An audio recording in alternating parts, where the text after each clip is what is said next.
Community members? Okay. Wonderful. It's wonderful to be here with everybody. It's a proud day for the neighbors and businesses of the Pond Gap community, and I'm so glad to be here with everybody to celebrate.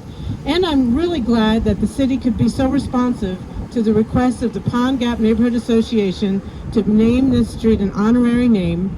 This short section of Sutherland Avenue, where we are right now, between Jade and Renford Roads, will from today forward be known as Home Run Alley. And I want to thank the sign shop for making and installing these honorary street signs, and we're going to unveil it shortly after our remarks. I want to recognize Vice Mayor Roberto. Thank you for being here. Councilmember Lynn Fugit, thank you for being here. Councilmember Amelia Parker, thank you for being here. And while we are very close to Vice Mayor Roberto's district, we're actually in the midst of Gwen McKenzie's 6th district. It's an unusual shaped district and includes this part of Sutherland. And I know she is very happy about this honorary name change as well.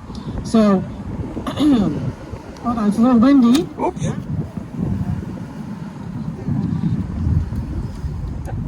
Thank you.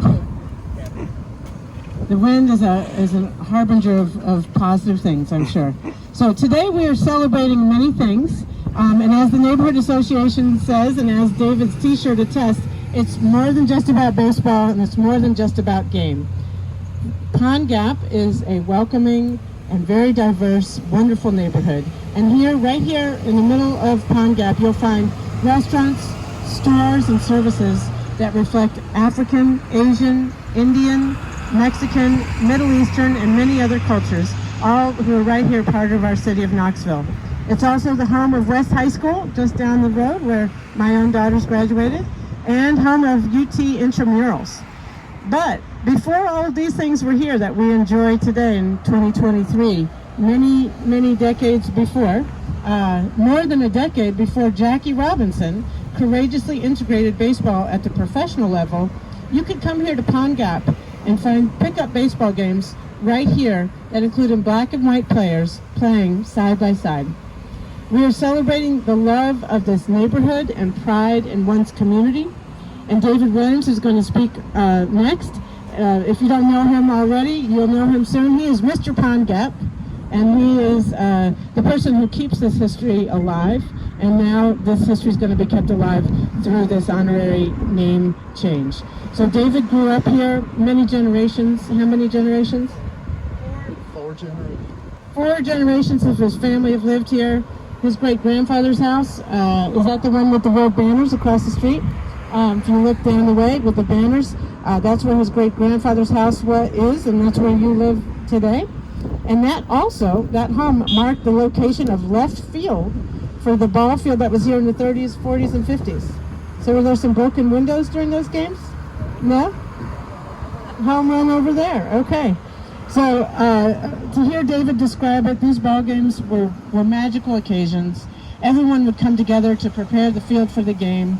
Everyone would share the equipment, share the bats and gloves. It didn't matter if you were black or white, what your age was. Everyone's just here to be neighborly and enjoy this occasion together. They'd bring food, they'd watch the game, they'd cheer on the players.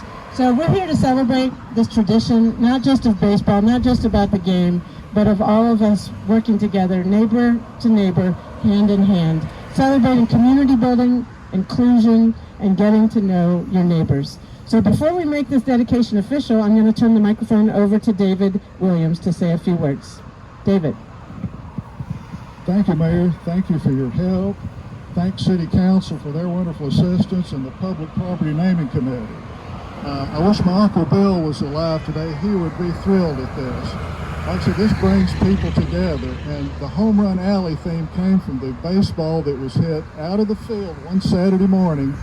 Mrs. Cozart was hanging out her laundry in that house across the street. Red Onion was not there at the time. This was 1950. She's hanging up the clothes, and she turns around, the home run ball lands in her laundry basket. So we have a banner up over there. And the good power hitters could do that job. But like I said, brought the neighborhood together. We're all God's children. And I think we all need to go play baseball. So again, Mayor, thank you and everybody, friends and neighbors, for this. And that's enough for me to say. And we're going to unveil. Thank you. Okay, now we will all celebrate this unveiling. I don't know if we'll do a countdown or what, but why don't we both, you get on the far side here, and I'm going to put the microphone down because I can't do two things.